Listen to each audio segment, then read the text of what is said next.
How to turn off or disable your Facebook post comments. Hi everyone, in this video I will show you how you can disable or turn off your Facebook post comments. So for that, just open your Facebook account and go to profile so that you can go to that post where you want to turn off your comments. Let's suppose I have this post and I want to turn off his comments. So for that, you can see there are three dots in front of your username. Just simply click on these three dots, and here you can see who can comment on your post. Simply click on this.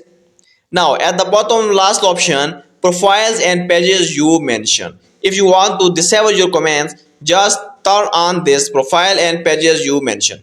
When you select this, no one can comment on your post except those friends are from public which you mention so that they can comment, but publicly no one can comment on your post. Or if you want only your friends can comment but not public, so for you will select this friends. When you select friends, then only your friends will comment on your post but no one from public can comment. So these are the two options. You can either select friends or profiles and pages you mention in order to completely disable comments on your post.